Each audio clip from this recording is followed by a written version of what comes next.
Ahora. Bien, y estamos con Nelson Salas, abogado penalista, para analizar el caso que veíamos al comienzo de nuestro programa, que tiene que ver con lo que usted está viendo. Finalmente, la prisión preventiva para el ex parlamentario Joaquín Lavín. En medio de 5 días, abogado, ¿cómo está? Gracias por acompañarnos. Buenas tardes, Mariel. Una larga formalización. 5 días, finalmente se decreta la medida cautelar más gravosa para el ex parlamentario. ¿Era esperable esta prisión preventiva o no? Los cargos por los cuales Joaquín Lavín León fue formalizado efectivamente eran cargos graves. Había sido previamente desaforado. Sin perjuicio de lo cual, como la prisión preventiva es el último recurso, la verdad es que no era necesariamente esperable. Ya fue una noticia que llama la atención, Sí. pero que está justificada. O sea, está justificada y lo decía claramente ahí el juez. De hecho, causó bastante asombro para la defensa, porque el juez habla de que acá se lograron acreditar los delitos que son ligados a la corrupción, diferentes delitos específicos, y también que acá existía una red de corrupción. Estamos hablando que esa es una acusación bastante grave y que según el juez está acreditado. Por eso uno puede pensar, después de que uno escuchó al juez, de que acá venía esta prisión preventiva. Sí, efectivamente, cuando el juez comienza a dar su razonamiento, no solo da por acreditados los delitos, que dentro de los cuales el más grave, el fraude al fisco, que en el caso particular de Joaquín Lavín León, siendo parlamentario, ya se entiende que los niveles de probidad son aún mayores, es un delito especialmente grave, pero el juez efectivamente dice que no solo da por acreditados los delitos, sino que para él, en base a los antecedentes que el Ministerio Público le expuso, acá existiría una verdadera red de corrupción. Y claro, son palabras mayores. De hecho, si el Ministerio Público así lo decidiera a futuro, pudiese imputar un delito de una agrupación criminal. Ya, eso ahí ya son otras palabras mayores. Acá lo que ha dicho también los jueces es que él es un peligro para la sociedad y por eso finalmente queda en prisión preventiva. Esto ha pasado también en otros casos, y si vemos el caso de su propia esposa, Katy Barriga, también en una primera instancia queda en prisión preventiva, luego se fue revirtiendo, ida y venida. Pero acá podríamos hablar de que hay, por así decirlo, de parte de la justicia una señal clara que los delitos de cuello y corbata, como se les denominaba, son igual de graves que cualquier otro delito. Sí, lo cierto es que nuestra justicia paulatinamente, gradualmente, durante los últimos años, ha ido dando señales claras y categóricas respecto a no solo que los delitos de cuello corbata o delitos de corrupción son especialmente graves, de esto la propia legislación los ha ido agravando en cuanto a su pena, sino también a que no existirían personas privilegiadas que estarían sobre la ley.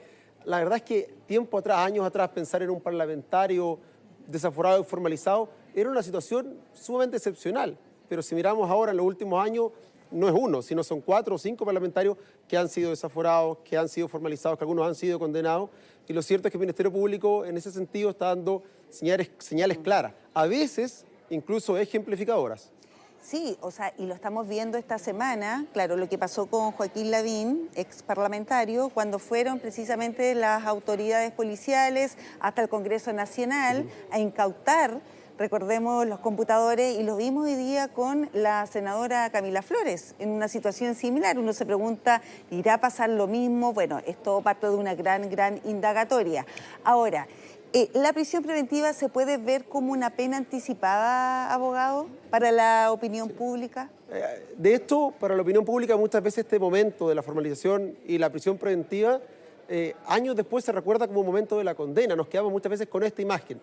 Lo cierto es que la prisión preventiva en esta etapa no es una pena anticipada ni una condena anticipada, pero sí da a entender de que la causa nace con fuerza, que es una causa contundente, que cuenta con antecedentes suficientes. Si lo comparamos, por ejemplo, con el caso Procultura, ahí se establecieron medidas cautelares de muy baja intensidad y la Corte los ratificó. Entonces tenemos un caso que pareciera ser que comienza muy fuerte, con antecedentes muy serios, que el juez los da todos por acreditado y establece que Joaquín Lavín León y su asesor constituyen un peligro para la seguridad de la sociedad. Y esto es importante porque muchas veces las personas dicen, pero ¿cómo va a ser un peligro para la seguridad de la sociedad si estuvo sentado en la banca, en la escalera, ahí solo, no le hacía daño a nadie? ¿Cómo va a ser tan peligroso? Exacto. Pero la ley no califica a las personas muchas veces por este tipo de conducta, sino que por criterios más bien objetivos. Y acá el quantum de la pena probable es un criterio relevante, y el propio juez lo dijo. Acá estamos hablando de penas de crímenes, delitos reiterados, que una pena que pudiese ser superior a los 10 años. Eso le quería preguntar, por la pena, porque ahí él habla finalmente de que al ser delitos reiterados y donde finalmente se habla de una red de corrupción, es que arriesga 5, dijo, lo mínimo, como mínimo, o 10 sí, años de cárcel. Efectivamente, cuando el magistrado explica que a lo menos una pena de 5 años y un día ya es una pena de crimen. Ya. Las penas de crimen en Chile se cumplen en forma efectiva. Pero indica que además, siendo delitos reiterados, entendiendo el magistrado que si tenía una verdadera red de corrupción, lo cierto es que la pena pudiese extrapolarse y llegar a una pena de presidio mayor en su grado medio, que es una pena superior a los 10 años y un día. Y bajo ese parámetro no hay otra medida cautelar que la prisión preventiva si entendemos que es una pena probable. Claro, porque la defensa dice peligro para la sociedad, ¿cómo es posible? Tampoco va a huir del país, ¿por qué no un arresto domiciliario, a lo mejor total, nocturno? Pero acá finalmente el juez decreta la más gravosa. Ahora, ¿qué chances o qué podría hacer la defensa para revertir esta decisión? La defensa tiene dos alternativas. Tiene un plazo de 5 días para presentar un recurso de apelación que sería revisado por la Ilustrísima Corte de Apelaciones de Santiago, ¿ya? O pudiese estratégicamente presentar un recurso de amparo, un habeas corpus, que es, por ejemplo, lo que se hicieron en el caso de Monsalve, en el caso de Valdivia. Y en este caso en particular, la defensa, y muy probablemente ya lo está estudiando, un eventual recurso de amparo por falta de ¿Y fundamentación. en base a qué? ¿En base a qué, por ejemplo, llegar hasta el recurso de amparo? Sí. ¿Cuál podría ser el argumento? Sí, claro. el argumento es que el juez de garantía no se habría hecho cargo de todas las alegaciones de la defensa. La defensa cuestionó no solo la necesidad de cautela, no solo que no era un peligro, sino que la defensa también cuestionó que no estaba en presencia de ciertos delitos, que no se constituían ciertos delitos. Y el juez de garantía, en términos más bien genéricos, rechazó las alegaciones de la defensa. Pero lo cierto es que no se hizo cargo de cada uno de esos elementos. Y eso pudiese abrir una ventana a la defensa si opta por un recurso de amparo. Que la gran diferencia es que Sí. con el recurso de apelación, esta resolución la revisa únicamente la Corte de Apelaciones. Y hasta ahí llegamos. ¿Me da bien o me da mal? Con el recurso de amparo lo revisa la Corte de Apelaciones y si la Corte no me da la razón, yo lo puedo apelar a la Corte Suprema. Llegamos al Tribunal Mayor del país con el recurso de amparo. Pero ahí, por ejemplo, si es que finalmente la Corte de Apelaciones, si es que se apela, la Corte de Apelaciones puede decir, ok, ¿se revierte la prisión preventiva? ¿Se vuelve a estudiar todo de nuevo? No todos los 5 días de formalización, pero acá se vuelve a estudiar el... Los alegatos en Corte de Apelaciones son mucho más breves. Son audiencias que duran una jornada. En casos como estos, varias horas, pero son alegaciones mucho más breves y en los cuales la defensa debe plantear en forma muy aguda ciertos elementos sumamente concretos en un tiempo preciso. Y si la Corte comparte las alegaciones de la defensa, podrá cambiar la cautelar por un arresto domiciliario total, parcial. Y eso lo decide la Corte de Apelaciones, ese cambio de medida cautelar. Efectivamente. Ya, y en el caso de este recurso de amparo, usted dice, abogado, esto se puede llegar hasta el máximo tribunal del país, que es la Corte Suprema. ¿Qué puede decidir la Corte Suprema? ¿Lo mismo? Lo mismo, la Corte Suprema puede decidir mantener las medidas cautelares, entendiendo que la resolución se encuentra suficientemente fundamentada, o pudiese entender que no, que acá esta resolución carece de los fundamentos necesarios, y bajo esa lógica revocar la prisión preventiva. Porque, ojo... Porque en el fondo acá lo que está alegando, en el caso del recurso de amparo, la defensa es decir, acá no me dieron el tiempo necesario que yo tenía para exponer mis alegatos, por ejemplo. Es más bien que el juez en su fundamento, porque el juez fundamenta muy bien los motivos por los cuales se dan por acreditados los delitos y por los cuales se establece la prisión preventiva. Pero no se hace cargo de determinadas alegaciones de la defensa. Perfecto. Y eso va a ser un tema que lo va a tener que resolver la Corte, porque uno puede entender a contrario sensu, si yo digo que se da por acreditado el delito con todos los elementos, bueno, ya estoy descartando lo otro, que no hay delito. Pero lo cierto es que las exigencias son altas cuando se establece la prisión preventiva.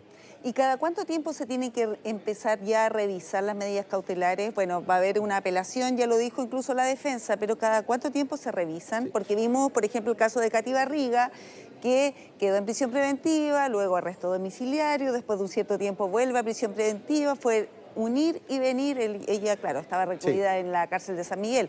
Pero acá, ¿cada cuánto tiempo existe esta chance de cambiar la medida cautelar? Imaginémonos que se mantiene la prisión preventiva de Joaquín Lavín León, que lo normal es que las resoluciones se confirmen, es más frecuente que se confirmen a que se revoquen. si se mantuviese, la defensa puede pedir una revisión de la prisión preventiva.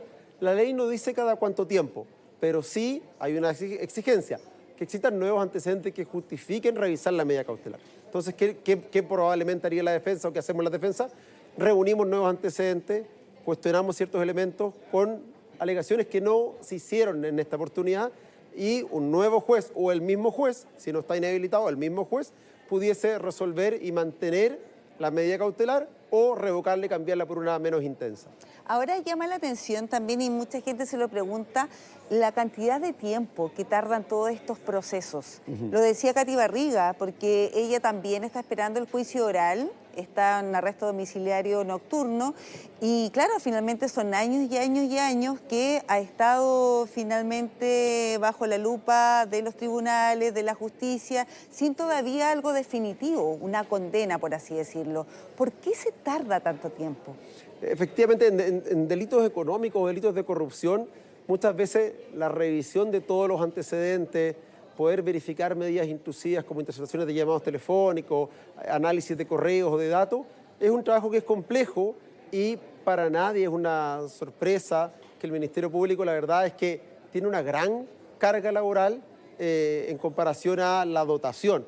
Entonces, estos factores influyen en que muchas veces estas investigaciones, incluso también las policías, hay una sobrecarga de procesos que hace que un proceso penal que nació con una reforma, como un proceso muy eficiente, el día de hoy se demora un poco más. Y ahora, por ejemplo, abogado, estos casos que son de alta connotación pública, estamos hablando en su primer momento, ¿cierto?, de Katy Barriga, ex alcaldesa, ahora de su marido, ex parlamentario, que concita interés de los medios y también de la opinión pública, de la ciudadanía. Le pasó también al alcalde Jadwe con su proceso por las farmacias populares. ¿Esto influye en las decisiones que pueden adoptar los tribunales o no? Los magistrados siempre dirán que no, pero en la opinión de uno, como abogado que ha litigado este tipo de procesos, lo cierto es que por lo general la justicia suele ser más rigurosa y más intensa en causas de alta connotación pública que en causas comunes y corrientes. Y a mi juicio también el Ministerio Público. La verdad es que la cantidad de tiempo y de recursos... de eso, ¿no? Claro, porque son causas que son emblemáticas. Entonces, muchas veces las instituciones, de parte de la ciudadanía, tienen una valoración si están actuando bien o están actuando mal en causas que tienen este nivel de exposición. Ya, y ahora por último, abogado, acá comenzó todo como una cadena, por así decirlo. Primero se destapa el caso de Katy Barriga, lo que estaba sucediendo en el municipio, luego se comienza a investigar a su marido, Joaquín Lavín León, ¿cierto?, donde se habla de que fue un alcalde en las sombras también. Por eso se llega a su figura y luego, ¿cierto?, a estos otros delitos que le imputa la Fiscalía. Y se abre una puerta desde el Ministerio Público incluso a poder indagar a su padre, a Joaquín Lavín, el ex candidato presidencial. ¿Es factible eso? ¿Es probable? ¿Es plausible?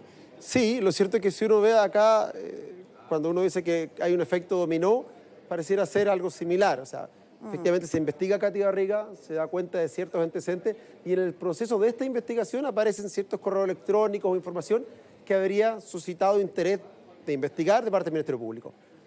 Se crea una causa paralela, se investiga a Joaquín Lavín León, se da cuenta que habrían ciertos hechos constitutivos de delito, se desafora y se formaliza.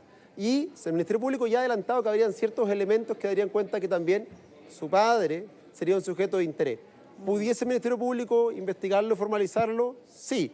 El único tema, el gran tema va a ser los plazos de prescripción. Porque lo cierto es que como el elemento que interrumpe la prescripción, la Corte Suprema lo ha dicho categóricamente en el último fallo, es la formalización de la investigación. Entonces, si el Ministerio Público necesita de 2 o 3 años, a veces, o 4 o 5 años, para poder formalizar a un imputado en una causa de esta connotación, lo hizo con Katy Barriga, años después lo hace ahora con Joaquín Lavín León, lo cierto es que alcanzará dentro del plazo de prescripción de la acción penal a formalizar a Joaquín Lavín, tal vez no. Y pudiese eventualmente tiempo, prescindir de esa investigación. Y que lo que pasó, no el tema de la prescripción, sino, por ejemplo, esta caja de Pandora que se abrió con el caso Audios, o sea, con toda esta arista que ahora conocemos hasta el día de hoy. Efectivamente, claro, del caso Audio han nacido un cúmulo de causas de alta connotación pública de diversas personas tal cual como usted refiere. Abogado, muchas gracias por clarificarnos este caso también. Todavía queda mucho, queda todavía la investigación, ver qué pasa con estos recursos de amparo o también precisamente lo que va a suceder con esta apelación. Así que vamos a estar pendientes. Así que muchas gracias por clarificarnos este caso. A usted, María, muchas gracias. Que esté muy bien. Buenas tardes. Buenas tardes.